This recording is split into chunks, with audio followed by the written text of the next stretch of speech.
pessoal, tudo bom com vocês? Meu nome é Erika Patrícia e esse é o canal Biociência Raiz.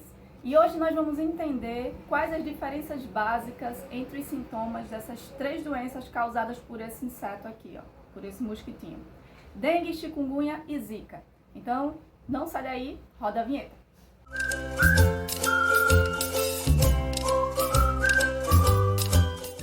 E aí, pessoal, passei uma semana sem aparecer, estava resolvendo umas questões pessoais e também profissionais, né? Você sabe, professor, final de semestre, aquela loucura. Mas estou aqui hoje e hoje nós vamos conversar sobre as três doenças causadas por esse inseto aqui, ó, o Aedes aegypti. Nós vamos falar sobre as principais diferenças que nós encontramos nos sintomas relacionados à dengue, à chikungunya e também à zika. Nós estamos passando por uma pandemia, né, que é a pandemia do Covid-19, mas nós aqui no Brasil não podemos esquecer da nossa epidemia, que é a epidemia da dengue, causada pelo Aedes aegypti. Junto com a dengue está atrelado outras duas doenças de características muito semelhantes, que são a chikungunya e a zika. E há vários anos que o nosso país ele enfrenta, né, essas doenças, sempre nesse período relacionado ao primeiro semestre, que coincide com o nosso período de temperaturas mais altas, maior quantidade de aporte de chuvas. E aqui para a região Nordeste, esse período ele é marcado principalmente de fevereiro até junho. Então, é um período onde nós encontramos temperaturas muito altas e uma grande quantidade de chuva. E isso coincide também com a maior quantidade de mosquitos e, por consequência, a maior quantidade de casos dessas doenças. Nossa, menina, eu nem sabia. Antes de mais nada, nós temos que entender que tanto a dengue, a chikungunya ou como a zika, elas são causadas pelo mesmo mosquito, que também é transmissor da febre amarela, que é esse mosquitinho aqui, lindo, o Aedes aegypti. O que nós precisamos também saber é que essas doenças são chamadas arboviroses. A arbovirose é toda doença causada por um artrópoda, que no caso aqui é o nosso amigo, o Aedes aegypti. Nós podemos classificar esse inseto como artrópoda pela característica de ter as patas articuladas. Isso é uma característica de todo o grupo artrópoda, que o nosso amigo Aedes aegypti, ele não fica de fora. Então, toda vez que você escuta no jornal falando de arbovirose, você agora vai relacionar a doenças causadas por animais classificados como artrópoda, ok? Galera, como regra geral, tanto a dengue, a chikungunya e a zika, elas vão apresentar três sintomas básicos: a febre, a dor no corpo e as manchas pela pele. Porém, as características são gerais. Elas vão apresentar, na maioria dos casos, esses três sintomas. Porém, existem alguns sintomas que são muito particulares de cada uma dessas doenças de forma diferente. E é isso que a gente vai ver agora. Antes de entrarmos nos sintomas propriamente ditos, é sempre importante lembrar duas coisas. Primeiro, esse animal, esse mosquito, ele vai pôr os seus ovos em água parada. Essa água pode ser limpa ou pode ser suja, tá? Então, o que é importante para a gente evitar que esse mosquito nasça e traga com ele os vírus que vão causar essas doenças é não deixar a água parada. Então, todo ano existe uma campanha muito forte, sempre nesse ponto de não deixarmos água parada. E é qualquer água, pessoal. Uma tampinha de refrigerante virada, acumulando água por vários dias, já pode ser um foco de mosquito, já pode ser um foco do Aedes aegypti e trazer várias doenças. Então, vamos se conscientizar, vamos evitar, não vamos deixar nenhum tipo de água parada, seja limpa ou suja, ok? O Aedes aegypti, ele pode colocar cerca de 1.500 ovos de uma só vez. Imagina quantos mosquitos não vão nascer de uma só vez. Então, daí o grande risco de deixarmos a água acumular e, dessa forma, trazer essa doença que tem causado, né, tanto mal para a população geral do Brasil e muitas mortes. Lembrando que vários brasileiros morrem todo ano por conta desse mosquito e das doenças causadas por ele. Agora, sem mais delongas e sem mais enrolação, vamos direto para os sintomas que cada doença dessa vai apresentar em particular.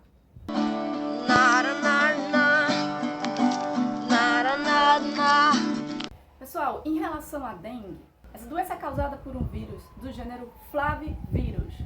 Então esse é o gênero do vírus que vai causar a dengue. A dengue, ao contrário da chikungunya e da zika, geralmente tem febre alta acima de 39 graus, acompanhada de forte dor nos olhos, ou seja, na região posterior da cabeça, essa região chamada occipital, além de forte dor abdominal, náusea e vômito. Essas características, esses sintomas são próprios da dengue. É claro, a dengue também ela pode causar uma desidratação grave, daí a importância de, se você for diagnosticado com dengue, ingerir muito líquido. Você precisa ter uma ingestão de líquido alta para evitar essa desidratação que vai acontecer naturalmente pela doença. Algumas pessoas não sabem, mas esse vírusinho danado, ele pode deixar partes do seu corpo, alguns órgãos, com sérios comprometimentos. E também existe uma diferença do comprometimento em relação à dengue, à chikungunya e à zika. Em relação à dengue, o comprometimento ele vai acontecer principalmente nos pulmões, coração, fígado e no sistema nervoso central. Existem índices de pessoas que desenvolveram a dengue, pegaram a dengue e desenvolveram um comprometimento sério do sistema nervoso central, levando a síndromes. Em relação à chikungunya, pessoal, o vírus causador da doença, CHIKV. No caso da chikungunya, também podemos verificar febre alta acima de 39 graus, porém uma característica própria dessa doença é a dor intensa nas articulações, com inchaço dessas articulações. Principalmente pés, joelhos, tornozelos e mãos ficam muito inchadas quando você está com chikungunya. E isso é uma coisa que vai diferenciar ela tanto da dengue quanto da zika. No caso da dengue, a gente observa que alguns casos apresentam manchas vermelhas e coceira, no corpo. No caso da chikungunya, quase todas as pessoas que desenvolvem a doença vão apresentar essas manchas vermelhas e muita coceira, uma coceira intensa pelo corpo. No caso da chikungunya, pode haver um comprometimento permanente das articulações. Então é comum as pessoas que têm a doença, que adquirem o vírus, ficar com esse comprometimento e problemas articulares, ou seja, problemas nas articulações para sempre, permanentemente. Galera, em relação à zika, a febre quase sempre é baixa e muitas vezes você nem tem febre, você apenas desenvolve a doença, mas sem apresentar o período febril. Ocorre um pouco de dor pelo corpo, nas articulações, mas é muito fraca, nada comparado ao que acontece com a chikungunya. Existe uma coceira intensa no corpo, então as pessoas que apresentam os sintomas, elas vão apresentar uma coceira intensa. Isso é uma das principais características que diferencia a zika da dengue e da chikungunya. E um outro sintoma que é próprio da zika é a conjuntivite.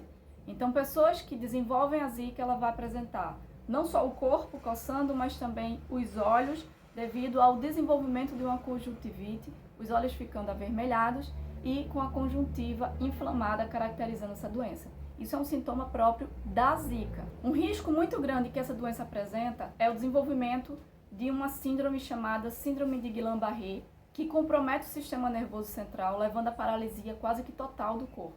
As pessoas que desenvolveram zika e que avança, evolui para esse quadro de síndrome neurológica, pode ter inclusive risco de morte. Vocês devem lembrar que alguns anos atrás ocorreu um surto de microcefalia em crianças, as quais a mãe foi infectada pelo vírus, da zika e desenvolveu a doença.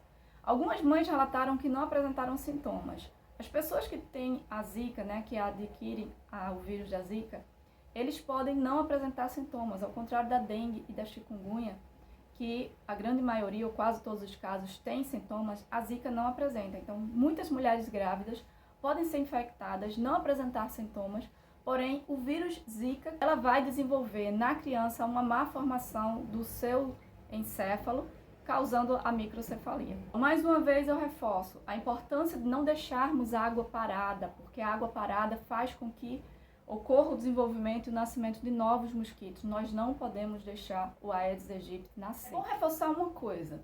A doença, tanto a zika, a dengue ou a chikungunya, elas vão ter um período aí de aproximadamente de 3 a 10 dias, onde nós chamamos de período agudo da doença, onde esses sintomas que eu passei para vocês, eles vão ser mais fortes. Porém, pessoal, isso vai variar muito, porque depende do organismo e da questão da imunidade de cada pessoa. Então, a pessoa pode estar com imunidade boa e apresentar sintomas bem mais leves do que os que foram apresentados. Eu tentei mostrar para vocês as diferenças básicas porque é muito difícil a gente entender, às vezes, como os sintomas eles se misturam, é difícil a gente entender e perceber a diferença. Mas esses sintomas que eu mostrei para vocês é o básico para diferenciar. É lógico que apenas o exame, o teste sanguíneo, né, ele vai confirmar qual é, de fato, a doença, qual é o vírus que você adquiriu. Chegamos ao fim de mais uma aula. Espero que vocês tenham gostado. Quem gostou, quem ficou comigo até agora no final, aproveita e se inscreve no canal, é rapidinho, ó. Biociência Raiz é o canal onde você vai aprender sempre um conhecimento científico novo. A gente vai sempre conversar nesse mundo de ciências, mas eu preciso que vocês se inscrevam para ajudar o nosso canal. Então se inscreve, dá o teu like, muito obrigada e até a próxima aula, se Deus quiser. Cheiro!